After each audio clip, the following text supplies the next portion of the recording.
ওম গং গণপতয়ে নমঃ। জয় শ্রী গণেশ। নমস্কার বন্ধুরা, আপনাদের সকলকে জানাই শ্রী গণেশ চতুর্থীর আন্তরিক প্রীতি ও শুভেচ্ছা। আজ 2025 সালে ইংরাজির 27শে আগস্ট বুধবার।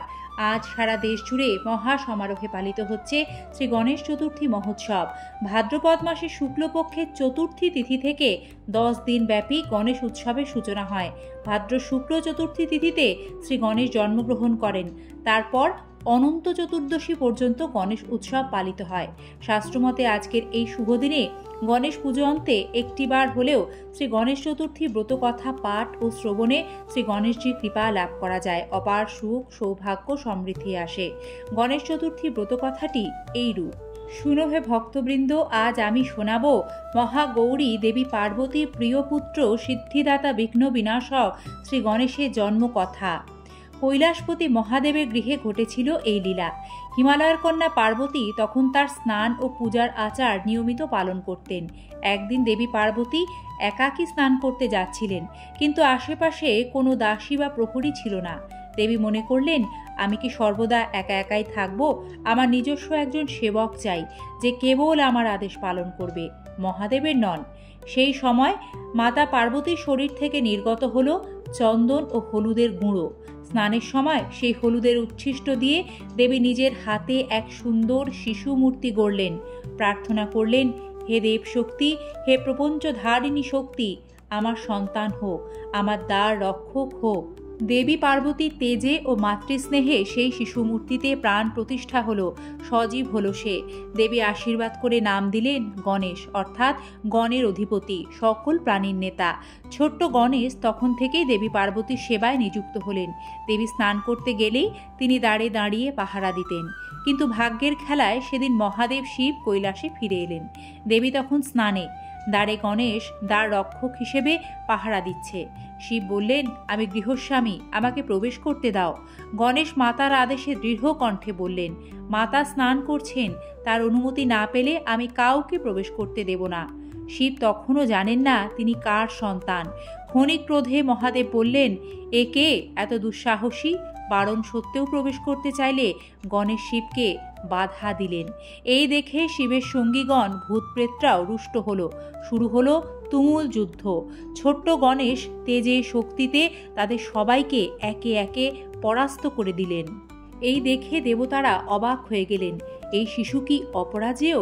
শেষ পর্যন্ত স্বয়ং শিব ক্রোধান্বিত হয়ে তার ত্রিশূল নিক্ষেপ করলেন, আর সেই অস্ত্রে গণেশের শিরচ্ছেদ হলো।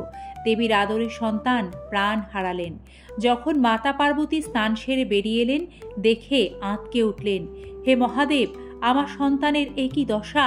তুমি আমার বুকের টুকরোকে হত্যা করেছ।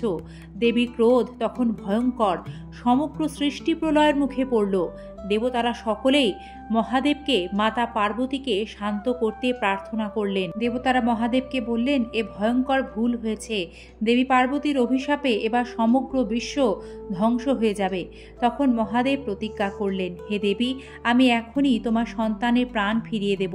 বলে তিনি তার গন্ধের নির্দেশ দিলেন, উত্তর দিক ধরে যে প্রাণী প্রথমে পাও তার মস্তক নিয়ে এসো। গণরা বেরিয়ে গিয়ে দেখতে পেল এক বিশাল মহাগজ, অর্থাৎ হাতি। তারা সেই হাতির শির এনে দিল ভগবান শিবকে। শিব সেই শির যুক্ত করে দেবীর সন্তানের দেহে প্রাণ প্রতিষ্ঠা করলেন। আবার জীবিত হলেন শ্রী গণেশ। তবে এবার তিনি হলেন গজানন, হাতির শির বিশিষ্ট দেবতা। শিব পার্বতী তখন সন্তানের মস্তক স্পর্শ করে আশীর্বাদ দিলেন। দেবতারা সকলেই তাকে বর দিতে লাগলেন। ব্রহ্মা বললেন, তুমি হবে বিদ্যার অধিপতি। ভগবান শ্রী বিষ্ণু বললেন, তুমি হবে কল্যাণদাতা। দেবাদিদেব মহাদেব বললেন, তুমি হবে ভুবন মঙ্গল মূর্তি, আর কোনো পূজা শুরু হবে না তোমার পূজা আগে না করে। তখন থেকে গণেশ পূজিত হলেন বিঘ্ন বিনাশক, সিদ্ধিদাতা, বুদ্ধিদাতা রূপে। সমস্ত পূজার পূর্বে তার আহ্বান না করলে পূজা সিদ্ধ হয় না। এইভাবে দেবী পার্বতীর তেজ, মহাদেবের আশীর্বাদ ও দেবতাদের বরপত্রে জন্ম নিলেন শ্রী গণেশ।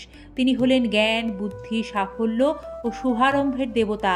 তার জন্মকথা শুনলে জীবনের সব বিঘ্ন দূর হয়, সৌভাগ্য বৃদ্ধি পায়। গণেশের বিশেষ কৃপা লাভ করতে আজকে অবশ্যই জপ করবেন বক্রতুণ্ড মহাকায় সূর্যকোটি সমপ্রভা निर्विघ्न कुरु मे देव सर्वकार्येषु सर्वदा। শুভ গণেশ চতুর্থী। শ্রী গণেশজির কৃপায় আপনাদের সকলের মঙ্গল হোক। জয় মা পার্বতী, জয় শিবশম্ভু। ধন্যবাদ, নমস্কার। শ্রী গণেশ চতুর্থী ব্রত কথা যাতে সকলেই জানার সুযোগ পায়, চাইলে আজকের এই পর্বটি সকলের মাঝে ছড়িয়ে দিতে পারেন। ভালো থাকবেন, সাথে থাকবেন। আজ এ পর্যন্তই। দেখা হবে আবারও নতুন কোনো সনাতনী বার্তার সাথে আগামী ভিডিওতে।